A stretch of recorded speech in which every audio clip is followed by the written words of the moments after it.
네, 안녕하십니까. 오토다이렉트카의 이창현 차장입니다.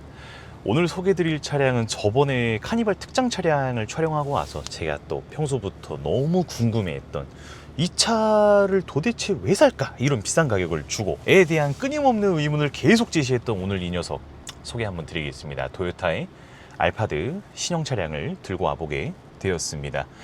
이 차량을 탑승해서 지금 제가 저번에 카니발 특장 찍었던 것처럼 2열 쪽에 이렇게 건방진 자세로 리뷰를 드리게 된 점 먼저 죄송하다는 말씀 드리겠습니다. 근데 2열 쪽에서 제가 이렇게 리뷰를 드리는 이유가 이 차는 2열을 위한 차량이기 때문에 제가 지금 2열에 먼저 탑승을 해서 이렇게 느낌을 먼저 말씀드리려고 제가 2열 쪽에 탑승을 하게 되었고요. 자, 일단은 지금 2열 쪽에 탑승해서 제가 2열 의자에서 쓸 수 있는 기능들을 먼저 좀 브리핑을 해드리자면 뭐 열선 통풍 시트 당연하겠죠. 그리고 다리 받침부터 해서 거의 완벽하게 이렇게 누워지는, 보여드리겠습니다. 거의 눕다시피 할 수 있을 정도의 각도로 뒤로 쭉 꺾여서 아주 편안한 자세를 유지하게 해주는 이런 전동 시트도 들어가 있고요. 그리고 여기서 버튼 한 번만 딱 눌러주면은 다시 이제 제가 전동 각도를 설정했던 것들이 원래 위치로 돌아오게 되는 이런 원터치 버튼도 있습니다. 그리고 여기 이제 왼쪽 팔 쪽에 이제 태블릿을 이제 보면은 방금 여기 물리 버튼으로 있던 기능들이 여기에도 이제 들어가 있게 되고요. 이제 릴렉션 시트도 들어가 있어서 마사지까지 이제 같이 즐길 수 있는데, 뭐 사실 이런 기능들은 카니발 의전 튜닝을 하시는 분들이나 이제 7인승을 고르시는 분들한테도 이런 시트 기능들은 다 들어가는 시트를 보실 수는 있는데, 제가 2열 쪽을 특히나 지금 강조하는 이유가 레그룸이나 이제 카니발보다 더 높은 전고 포지션으로 인한 그 공간감이 더 커 보입니다. 이게 실제로는 카니발보다 재원상 길이나 이제 전폭감이 완전히 좁은 차인데 전고는 더 높거든요. 일반 카니발보다 더 높은 전고가 있어서 그런지 헤드룸 부분에서 좀 더 여유가 느껴지는 점도 있고, 그리고 2열 쪽 공간을 위해서 완벽하게 설계된 차량이다 보니까 지금 레그룸 쪽에서 이제 느껴지는 이 엄청난 안락함 자체는 사실 비교가 안 될 정도로 너무 편안한 좋은 모습을 보여주고 있습니다. 이쪽에서 뭐 시트 조절하는 이런 기능들 뿐만 아니라 루프 쉐이드 닫는 기능도 이렇게 있어주고, 그리고 전동 커튼도 버튼 하나로 이렇게 조절할 수 있는 모습을 볼 수가 있습니다. 야, 진짜 지금 2열 쪽에 이렇게 타고 있으니까 정말 제가 어딘가의 기업에서 정말 대접받아야 되는 그런 특급 VIP가 된 기분을 잠깐이나마 맛볼 수 있는데요. 이 이그제큐티브 라운지라는 이름에 정말 걸맞게 아주 제대로 VIP를 모셔주는 그런 좋은 기능들을 갖추고 있습니다. 시트에 앉아있을 때 느껴지는 이 착좌감의 느낌 자체도 굉장히 푹신푹신한 모습을 보여주고 있습니다. 일반 카니발 7인승에 들어가는 그 2열 시트랑은 느낌이 완벽하게 틀립니다.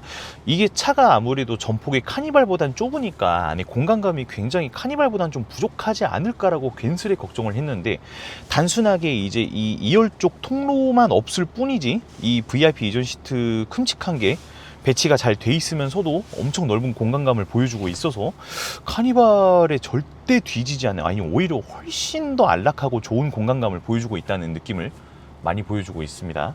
여기 이렇게 버튼을 하나 누르게 되면은 컵홀더도 딱 준비가 되어 있고요. 왼쪽 팔걸이를 열어서 보게 되면은 이렇게 또 간이 테이블이 나오게 되죠. 여기서 간단하게 2열 VIP 앉아 계시는 분께서 간단한 간식거리나 이렇게 화장거울 같은 것도 보면서 외모를 체킹을 해볼 수도 있는 부분이 있고요. 외모차! 자, 간접적으로나마 성공한 남자의 기분을 지금 제대로 느끼고 있습니다. 지금 참 나도 돈 많이 벌면 이런 차 하나 사고 싶다.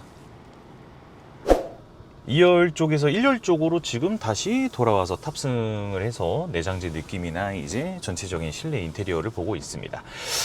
이게 사실 제가 일본 차를 토요타나 렉서스 같은 차량을 정말 좋아하는 사람의 입장으로서 딱 한 가지 아쉬움의 말씀을 좀 먼저 드리자면은, 일단 토요타는 양산 브랜드니까 그렇다고 칠게요. 이 토요타의 또 상위 브랜드인 렉서스, 지금 알파드를 시승을 하면서 렉서스를 언급하는 게 조금 웃긴 부분이기는 한데, 아무래도 실내 인테리어 레이아웃 전체적인 부분은 요즘 나오고 있는 현대기아의 이제 인테리어라던가 뭐 독일 브랜드랑은 사실 비교가 조금 미안할 정도로 심심한 신뢰를 갖추고 있는 거는 좀 어쩔 수 없는 사실인 것 같습니다. 이 토요타도 그렇고 렉서스도 그렇고 여기 보이는 이제 요거는 이제 2열 쪽을 위한 차량이고 뭐 1열 쪽의 운전자가 이제 기능적인 부분에 집중을 한 차량은 아니다 보니까 뭐 물리 버튼이 그렇게 많이 보이는 모습은 아니긴 한데 어쨌든 이 버튼부들이 다 플라스틱으로 되어 있다는 점, 그리고 토요타뿐만 아니라 렉서스도 아직 그러한 모습을 보여주고 있습니다. 실내는 솔직히 일본 차가 조금 많이 아쉬운 부분이 있어요. 디자인적인 부분만 보자면. 그래서 지금 이 차량도 어찌됐든 1열 쪽의 운전자가 운전할 때라기보단 2열 쪽에 탑승해 있는 내가 모시는 VIP에 집중이 되어 있는 차량이기 때문에 뭐 버튼부들도 상당히 간소화가 되어 있는 모습을 보여주고 있고요. 이제 2열 쪽에 이제 왼쪽 오른쪽 자동문 여는 버튼들, 여기 운전석 쪽에도 있고 이제 여기 2열 쪽에서도 만질 수 있게 헤드룸 부분에서도 있고, 얘도 이제 또 디지털 미러가 들어가 있네요. 차량이 이제 급이 또 크다 보니까 디지털 미러가 적용되어 있는 모습도 볼 수가 있고요. 그리고 이 차량이 지금 전체적으로 탑승을 했을 때 전고가 엄청 높다는 느낌이 있습니다. 카니발 같은 느낌을 보여주려나 했는데 카니발보단 조금 더 높아요. 그리고 내가 앞에 탑승하고 있을 때 전면을 바라볼 때 대시보드가 굉장히 넓게 들어가 있습니다. 이게 차의 이제 디자인 설계 자체가 이제 프론트 웨잉이 굉장히 짧게 나와 있습니다. 그래서 엔진룸을 열었을 때는 엔진룸이 거의 보닛을 열고서도 거의 안쪽으로 이제 엔진이 들어가 있다시피 하더라고요. 그래서 앞에 대시보드가 이렇게 넓게 자리한 부분이 이제 엔진이 가까이 있어서 이제 그런 부분이다라고 보시면 될 것 같고요. 일단 이 녀석이 카니발 급이라고 비교하긴 좀 뭐하긴 한데 어찌됐든 비슷한 성격을 띠고 있으니까 말씀드리자면 카니발보다는 확실히 실내 탑승했을 때 전폭감이 좀 더 얄쌍하다, 전폭감이 좀 더 슬림하다라는 느낌은 확실하게 있습니다. 근데 절대 실내가 좁아 보인다던가 그런 느낌은 전혀 보여주질 않고 있고요.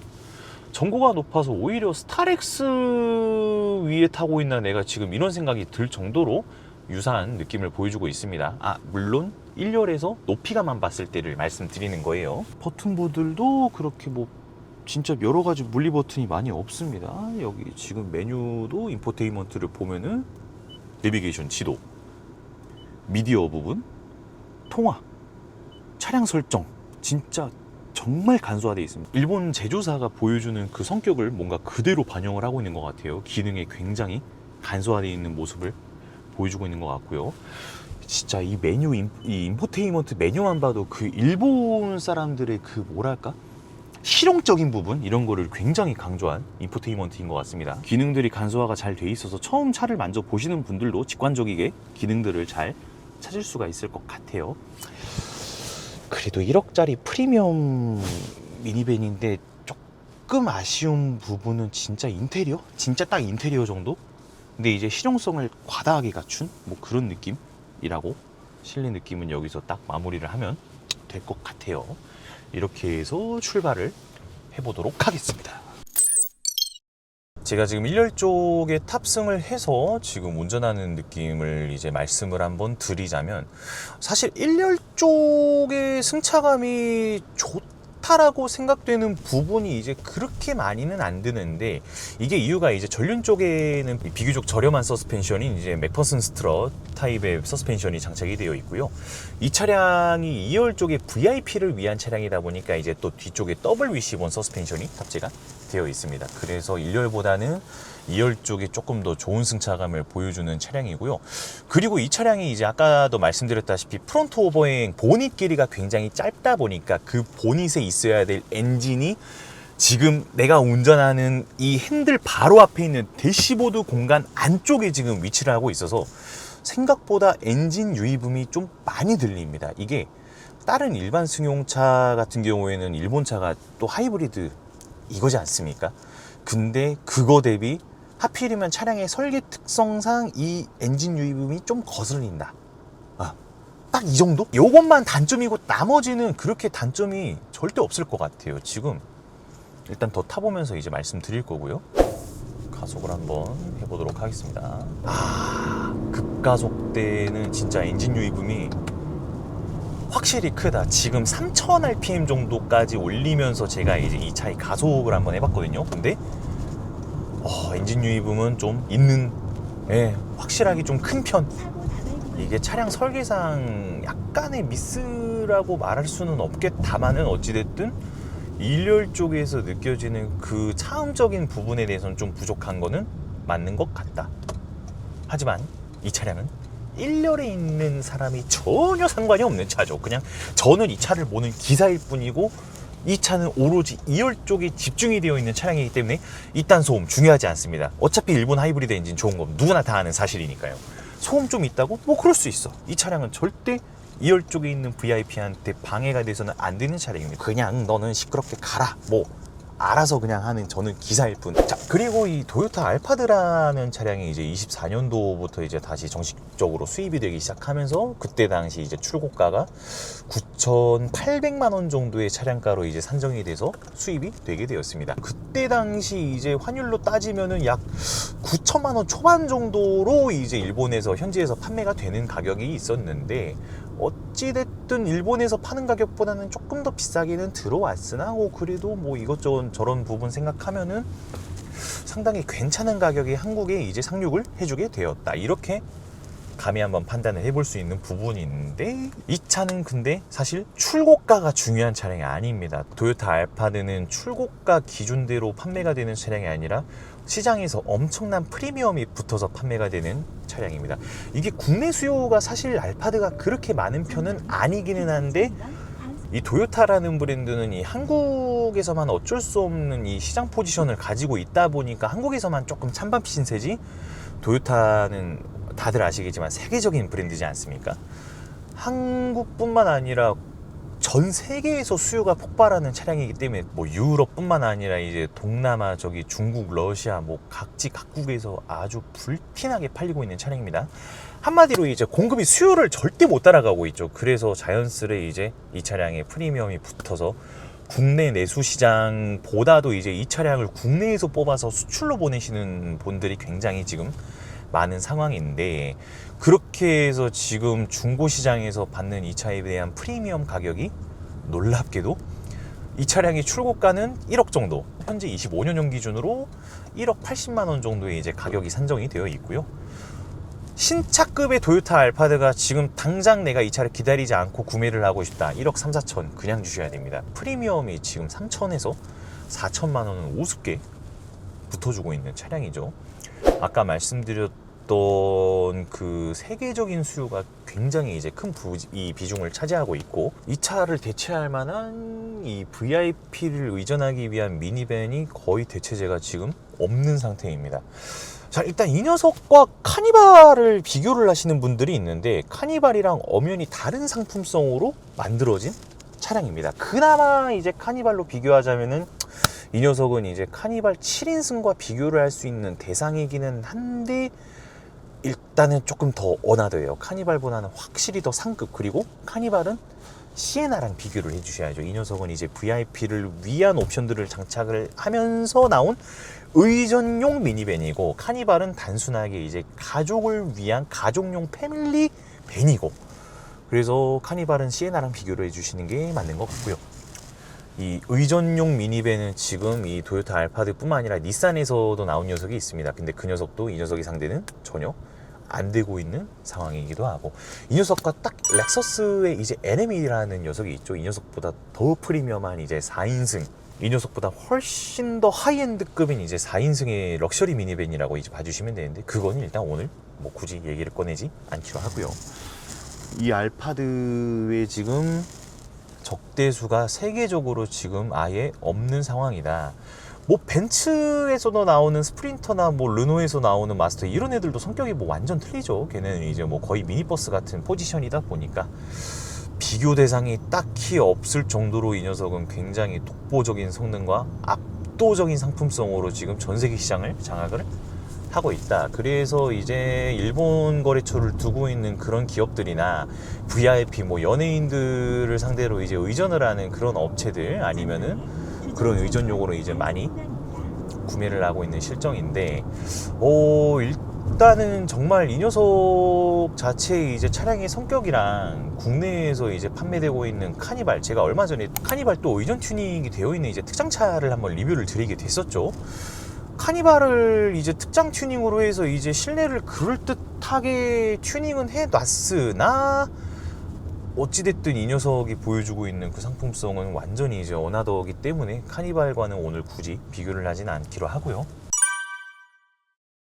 세제택을 받지 못하는 차량이죠. 이제 이 녀석은 7인승으로 나왔다 보니까 부가세 환급 대상을 받을 수 있는 차량은 이제 9인승 이상의 다인승 차량부터 가능한 부분이고요. 얘는 혜택 못 받습니다. 진짜 솔직하게 말씀드릴게요. 바디 프렌드를 갖다 놓는 거 아닌 이상은 자동차에 들어가는 마사지 시트는 거기인 것 같아요. 마사지 기능 말고도 2열 쪽에 앉아있을 때 기능에 충실해야 되는 다른 기능들이 또 있잖아요. 뭐 열선 통풍, 뭐 전동 시트, 뭐 리클라이닝 기능 이런 걸 다 시트 안에 때려 박아야 되다 보니까 마사지 기능에 충실할 수는 없기 때문에 마사지는 유난히 이게 더 좋았다 이런 차는 사실 없어. 거의 다 또이또이입니다. 비슷합니다. 예. 그냥 등 뒤에서 조금 더 꾸물거리는 느낌? 예, 이거 이상의 느낌을 줬던 차는 거의 없어요, 저한테.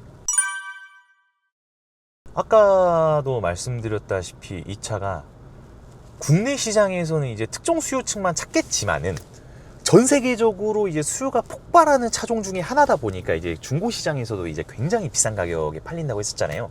그리고 이 녀석을 신차로 구매를 해서 취득세를 내고도 수출로 이제 보내버렸을 때 받는 금액이 이제 더 어마무시하기 때문에, 그래서 도요타에서 이제 국내 시장을 위해서 이제 여기로 이제 정식 수입을 하게 해준 차량인데, 해외로 보내버리면 그 해외에 있는 그 도요타 지사나 이제 이런 부분에 매출 피해가 발생하잖아요. 그래서 근저당을 설정해 둡니다. 이 차를 말소를 못 시키게. 말소시키고 수출 보내야 되거든요. 그래서 근저당 설정이 요즘은 불가피하게 들어간다고 합니다. 그러니까 이 차량이 차량가가 1억. 그냥 대충 이제 10만 원단위는 제가 절삭해서 설명하기 쉽게 말씀을 좀 드릴게요. 대충 이 차량 가격 1억. 이 차량의 취득세나 이제 공채 부분 잡아서 실제로 구매하는 비용이 1억 800 정도 이제 금액이 대략 들어가게 되겠죠. 근데 그 취득세까지 감안하고도 시장에서 팔리는 금액이 1억 3천 4천 정도 했다고 제가 아까 말씀드렸잖아요. 그럼 얼마 남아? 단순하게 그냥 계산해보자고. 2, 3천 그냥 내 통장 주머니로 똑 떨어지는 거야. 그러니까 도요타에서 이제 그걸 막으려고 근저당 설정을 해두는 거죠. 뭐 어느 정도 이해는 합니다. 뭐 고객이 이 차를 내가 사서 비싸게 파는 거는 솔직히 문제는 안 되겠으나 도요타 내부적인 사정 때문에 요즘은 근저당 설정이 불가피하게 들어간다고 하네요. 네, 이렇게 해서 오늘도 도요타 알파드에 대한 시승을 마치게 되었습니다. 자, 이 차는 제가 딱히 말씀드릴 게 없네요. 진짜 특정 수요층을 위한 그런 차량이다 보니까 가족을 위해서 사도 물론 좋은 차량이긴 합니다만은, 사실 가족을 위해서 뽑는 차라고 하기에는 이제 일본차가 다들 아시겠지만 일본차 대비 이제 국산차 카니발 풀옵션을 뽑았다고 가정을 했을 때는 가족용으로서는 이제 옵션 구성 자체가 카니발이 더 좋은 건 사실이거든요.